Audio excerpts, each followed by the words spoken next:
Tonight, I just want to talk about the most important person either you've ever known or you've not known before. The most important person you need to meet in your life.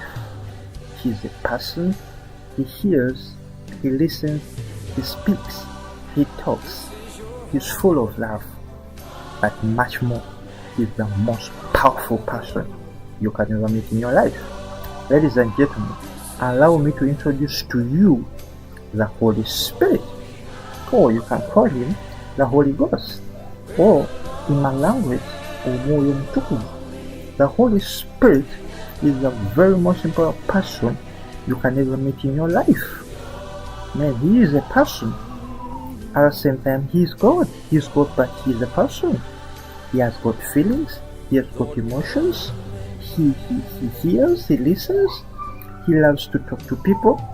He loves people to listen to him. He is a person. He's not a thing. He's not a wind. Much more, he moves in like a mighty rushing wind, like he did when he was coming on planet Earth. In the Bible, we see that the Holy Spirit came in like a mighty rushing wind at the upper room. So the Holy Spirit, much as he moves in like that, he's not a wind, he's not a dove, but he is a person. He loves to occupy your life. The Holy Spirit is an occupier.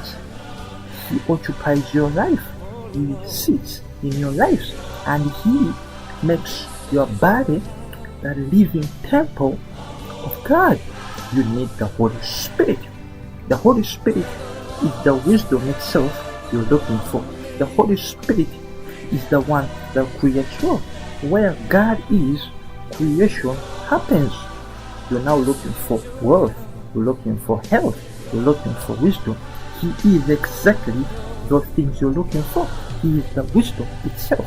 He's the wealth itself. He's the power itself. The Holy Spirit has power. Power to heal, power to create, power to be more wise than anybody else. The Holy Spirit. You need the Holy Spirit. So how do you get this Holy Spirit? The Holy Spirit is a gift.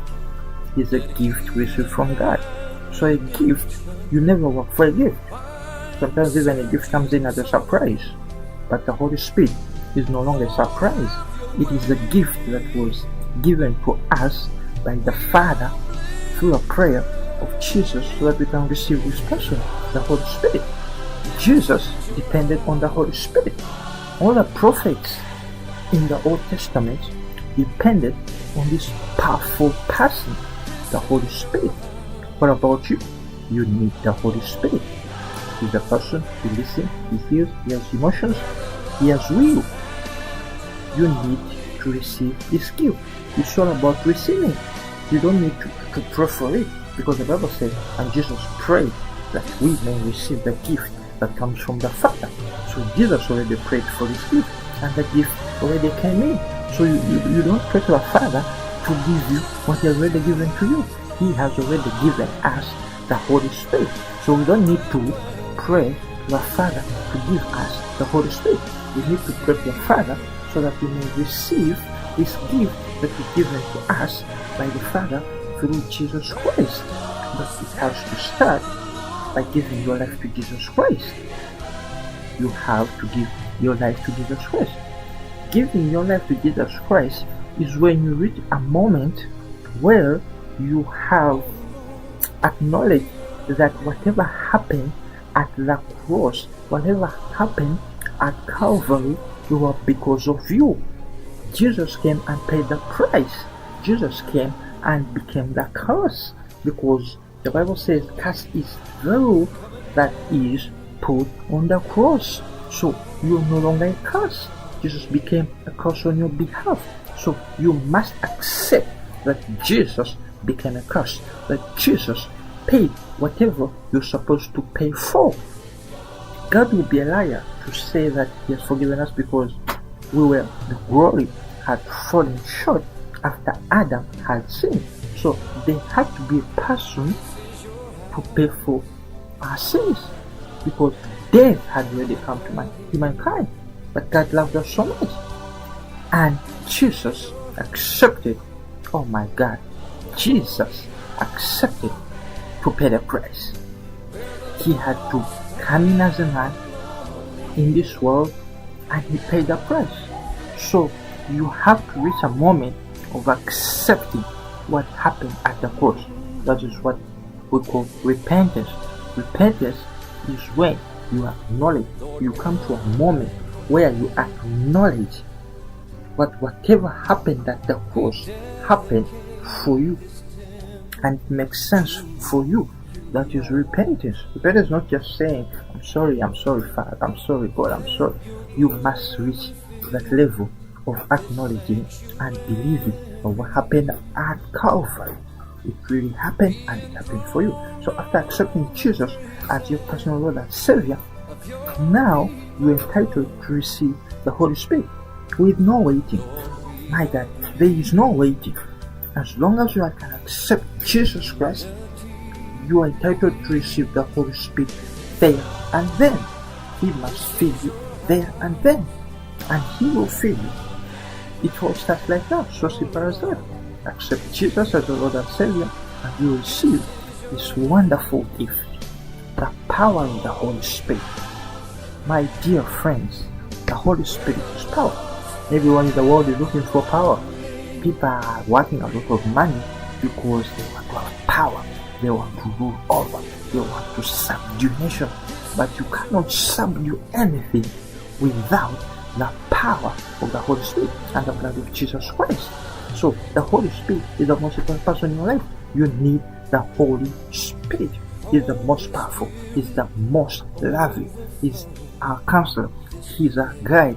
Man, the Holy Spirit is God. He requires your praise.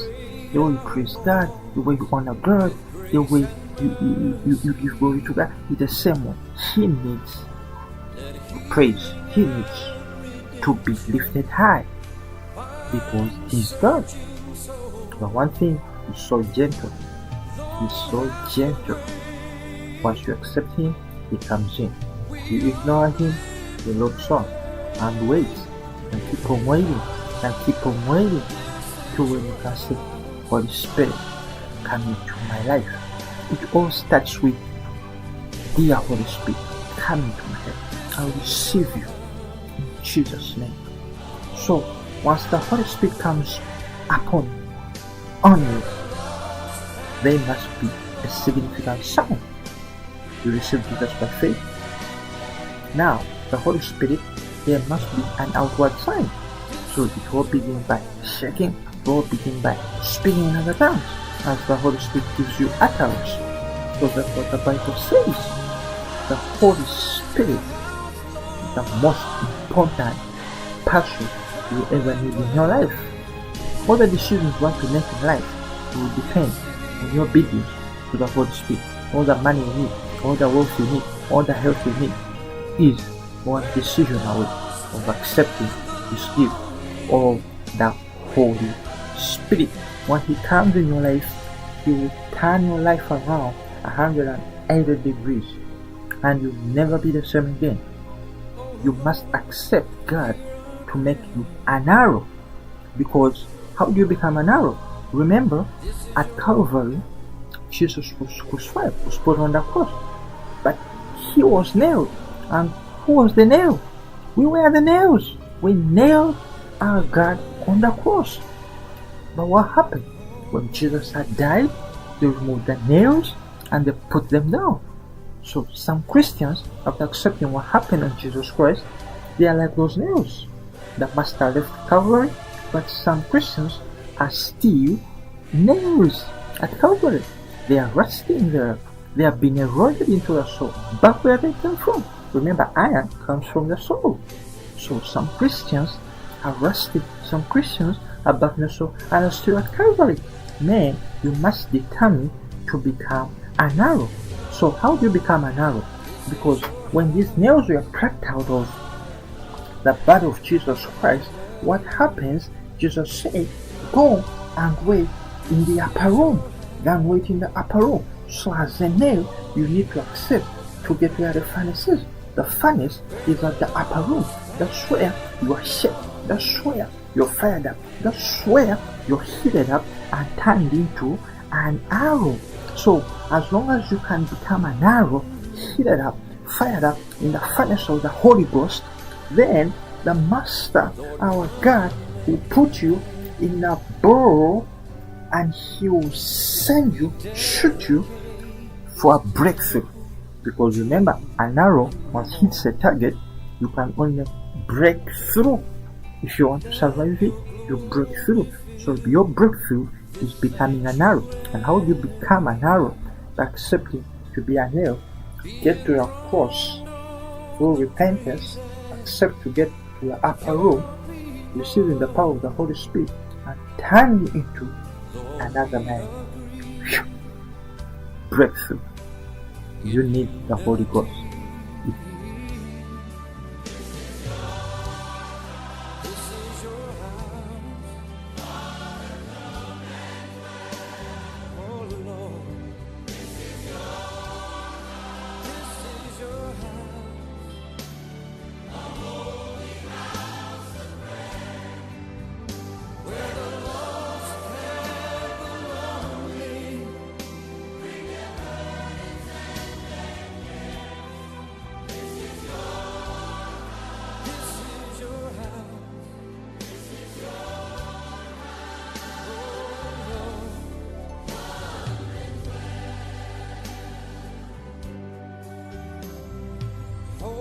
Spirit, overflow this place. Decorate our walls with grace and mercy. Let healing and redemption find searching souls. Lord, have your way.